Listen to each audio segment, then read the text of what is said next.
Vamos a realizar ahora un ejercicio de respuesta forzada RC.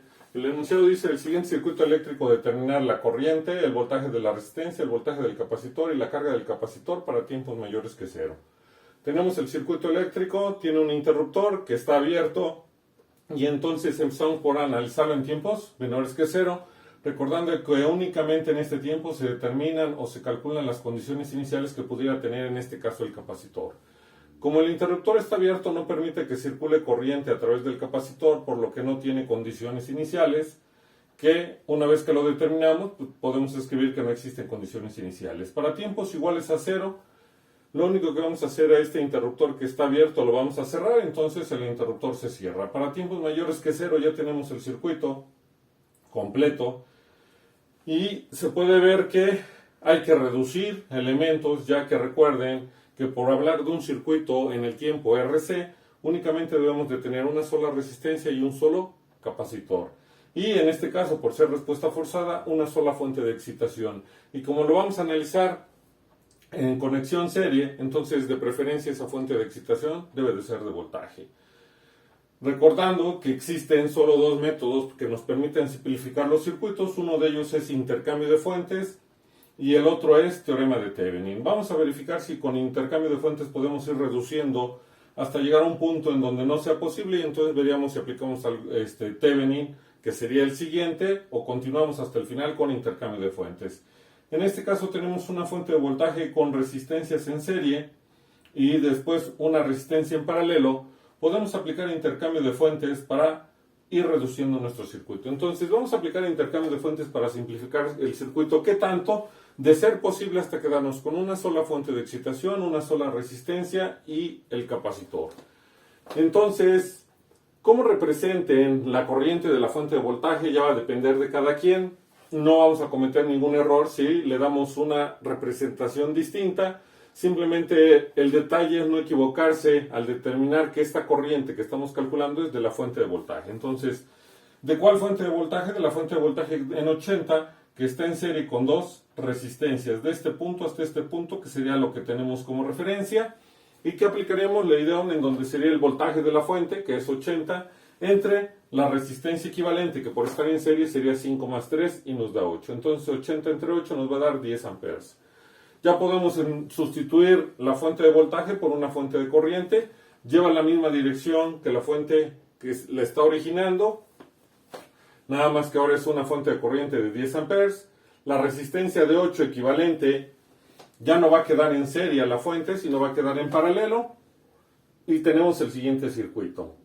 Los demás elementos a partir de la resistencia de 24 hacia la derecha del circuito se conservan, ya que únicamente hicimos el intercambio con estos tres elementos que estaban en serie. Ahora podemos ver que tenemos dos resistencias en paralelo con una fuente de corriente. La podemos intercambiar esta fuente de corriente por una fuente de voltaje para poderla reducir con una fuente de voltaje. No se puede porque son diferentes fuentes, y por ello debemos de dejar una fuente de voltaje que quede en serie a la otra fuente de voltaje para poderla reducir. Por cuestiones de espacio, vamos a ir simplificando de manera y haciendo reducciones de una manera más rápida, y de todas formas vamos a considerar los equivalentes para después poderlos escribir.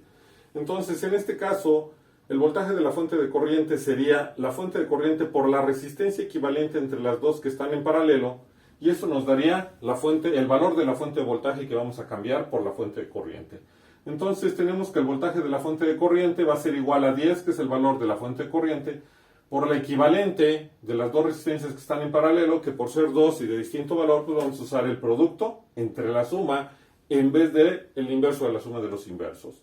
Nos queda 10 por el equivalente que es 6, nos va a dar 60 volts. Aquí también, si podemos reducir el circuito para irlo simplificando sin que se altere, lo que vamos a hacer es reducir estas dos resistencias que nada tienen que ver o no afectan, si las reducimos de una vez, al resultado final que pudiéramos obtener. Entonces vamos a reducir estas dos resistencias que están en paralelo, y por ser dos y de distinto valor vamos a usar el producto entre la suma. Quiere decir que sería 4 por 12 entre 4 más 12, que es lo que valen las resistencias, y eso da 3 ohms.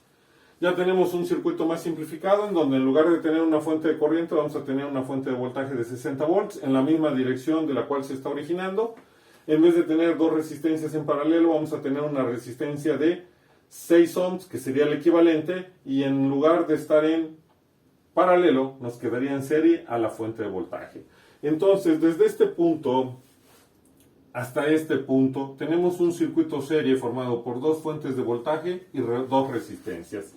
Podemos reducirlos y después aplicar intercambio de fuentes nuevamente, porque nos quedaría una fuente de voltaje con una resistencia en serie. Tendremos que el voltaje equivalente sería, por ir las dos fuentes en la misma dirección, las podemos sumar y sería 60 más 40 nos da 100 volts. Las dos resistencias por estar conectadas en serie se suman y sería 6 más 4 nos da 10. Aplicando el teorema de intercambio de fuentes, tendríamos que es el voltaje de la fuente de voltaje entre la resistencia que quedaría en serie a ella, y sería 100 entre 10 nos da 10 amperes nuevamente. Escribimos nuestro circuito recordando que a partir de la resistencia de 15 hacia la derecha, todo se queda exactamente igual, ya que no intervinieron en el intercambio de fuente que se realizó.